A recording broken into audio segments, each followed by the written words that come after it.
Olá, internautas! A partir de agora você vai acompanhar aqui um resumo do programa Vida com Saúde deste final de semana. Doutor Daniel, tudo bem? Um grande abraço. É um prazer mais uma vez tê-lo aqui no nosso Vida com Saúde.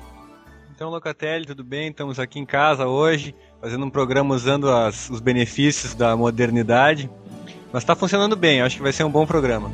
Isso são coisas que só a Rádio Frequência pode proporcionar para os amigos ouvintes, né? Muito bem, muito bem. Daniel, doutor Daniel, vamos falar um pouquinho aí, antes que a nossa convidada, a doutora Maria Ellen, também converse com a gente, sobre qualidade de vida. É um assunto que nós vamos abordar várias vezes no nosso Vida com Saúde. Qualidade de vida. A gente escuta muito as pessoas conversarem a respeito disso, né? Eu agora quero ter qualidade de vida, então por isso vou fazer tal coisa, vou deixar de fumar, vou dormir mais, vou beber menos álcool, né? Bebidas alcoólicas, quer dizer, e assim por diante. Como é que nós poderíamos, quais seriam assim algumas dicas genéricas, claro, né? Porque a gente não pode entrar em cada caso, dicas genéricas para quem quer ter uma boa qualidade de vida. O que o senhor poderia dizer a respeito disso para o amigo ouvinte? Então, Locatelli, sabe que, na verdade, não é tão difícil para as pessoas conseguirem melhorar sua qualidade de vida. O que precisa mesmo é um pouco de dedicação. O que as pessoas têm que ter em mente é que as mudanças que a gente coloca na nossa vida por apenas alguns dias, elas vão trazer poucas consequências em termos de benefício. O que mais vale seriam justamente alterar a rotina da gente e colocar no nosso dia a dia, em termos de longo prazo, pequenas situações, pequenas alterações que vão trazer benefício, e esse sim, de longo tempo, de longo termo a gente chama, né? Então, por exemplo, a gente sempre cita que a qualidade do sono é muito importante, que as pessoas devem tentar dormir pelo menos de 6 a 8 horas, o certo é quanto mais próximo das 8 horas por noite é fundamental.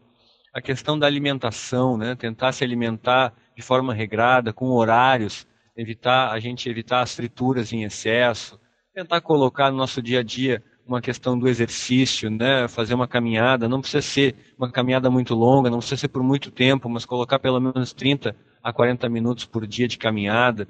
Essas são situações que a gente consegue colocar no dia a dia e que trazem um benefício muito grande. E doutor Daniel, com referência ao sono, até uma questão que você abordou agora há pouco aí, vamos por partes, vamos começar por essa situação. O sono, a grande maioria dos especialistas, dos médicos, comentam que um sono reparador seria de 8 a 10 horas por dia. Mas tem pessoas que dormem, tem que dormir mais do que esse tempo, 8 a 10 horas, para se sentir bem, e tem pessoas que não precisam dormir tanto assim. Isso é normal ou não? Ou foge da normalidade essa questão? Bom, Locatelli, existem variações individuais, certo? Existem pessoas que conseguem ser produtivas com menos horas de sono e outras que necessitam de mais tempo. Porém, em média, o que a gente preconiza, o que a gente orienta as pessoas é que 8 horas de sono seria um tempo para o cérebro conseguir repor as substâncias chamadas neurotransmissores. Durante o nosso sono, o cérebro produz novamente as substâncias que a gente gasta durante o dia, que servem para o funcionamento do sistema nervoso, do nosso cérebro, certo? Então é muito importante que as pessoas tenham pelo menos 8 horas de sono. O fato de dormir mais, às vezes pode atrapalhar, porque a pessoa também adquire esse hábito de dormir mais horas, e isso também acaba se tornando um transtorno, porque o tempo de vida produtivo se torna muito pequeno. Uma informação que eu considero pertinente, Locatelli, é o seguinte: a gente, na medicina, tem uma técnica chamada higiene do sono. O que seria a higiene do sono? Seriam atitudes que a gente pode colocar na nossa vida para melhorar a nossa qualidade de sono. A principal delas seria em relação às substâncias que a gente usa antes de dormir. Então a gente orienta que a pessoa use menos café, menos nicotina, e entra de novo a questão do cigarro, certo? A questão também do chimarrão, que é uma coisa que existe cafeína no chimarrão, então também tende a despertar a pessoa, certo? É muito importante que a pessoa não use esse tipo de substância nas horas antes de ir dormir, ou seja, aí pelas 6h30, 7 horas da noite, encerra o consumo dessas substâncias para quando chegar na hora de ir dormir não tenha mais a ação dessas substâncias que são utilizadas até para quem quer se manter acordado, né? Vamos lá então, ô Gilmar, vamos rodar aí a pergunta que o ouvinte fez durante a semana no nosso sistema interativo no 3254-9000, opção de número 2. A dúvida, ela se diz pelo seguinte, ela sofre de osteoporose na coluna em função, né, de uma série de fatores, mas o médico constatou através do exame.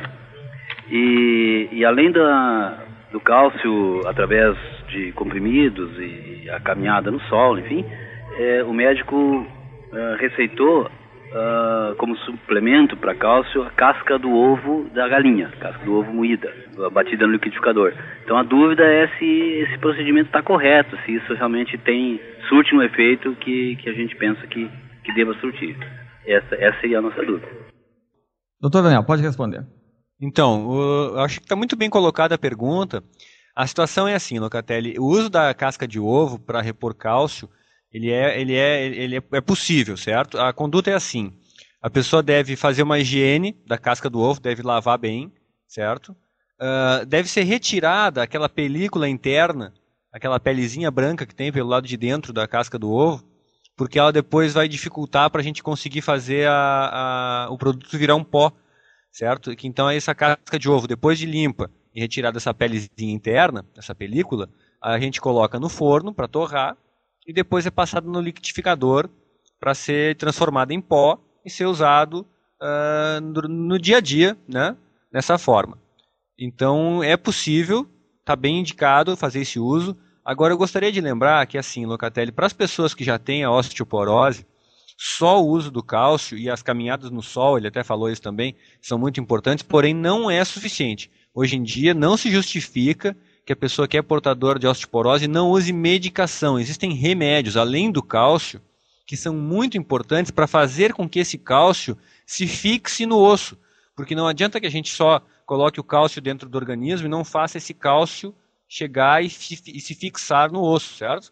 Então é muito importante para quem tem a osteoporose que a gente faça uma avaliação correta e que use a medicação que não só seja o cálcio, mas também esses medicamentos que a gente usa para fixar o cálcio ao osso. Doutora Marielle, a primeira pergunta que eu faço para a senhora é o seguinte, o seu histórico. Gostaria que a senhora falasse um pouco a respeito da sua formação. Olha, a minha formação é bem clássica, assim. Eu me formei em medicina e exerci a medicina convencional durante mais de 20 anos. E eu fiz especialização em gastroenterologia. Eu fui docente, fui professora na faculdade, né, em gastroenterologia também.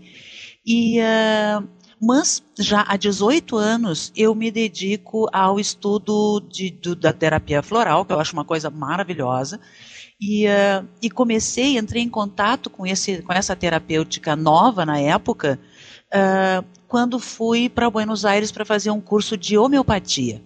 Na verdade, eu tinha decidido já que eu ia fazer um desvio na minha vida profissional, ia sair um pouco da medicina convencional, clássica, para buscar outras respostas, né? E nesse momento foi que eu, indo a Buenos Aires para fazer o curso de homeopatia, encontrei o primeiro livro publicado na América Latina sobre florais, e fiquei muito entusiasmada com essa terapêutica, achei uma coisa muito bonita, achei uma coisa que respondia muito às questões que eu mesma vinha levantando para mim mesma, entende? Quer dizer, os questionamentos que eu vinha fazendo dentro da minha prática profissional. Então foi uma coisa que para mim, a primeira vida, eu sempre digo isso, que a primeira vida que na minha história que os florais realmente modificaram foi a minha própria, né? Uhum. Mudou meu caminho. Certo. Doutora Mari, nosso tempo está esgotado, mas eu quero fazer uma última pergunta. E gostaria que a senhora usasse o tempo com uma certa brevidade. Contraindicações. Os florais têm contraindicação? Nenhuma. Eles não têm nenhuma contraindicação e, em princípio, eles não devem entrar no rol das terapias que a pessoa vai fazer para substituir imediatamente outras terapêuticas. A gente pode, com o tempo, ir diminuindo outros remédios, mas nunca isso deve ser feito num primeiro momento. Mas não tem contraindicação. A galera aprovou! Rádio Frequência.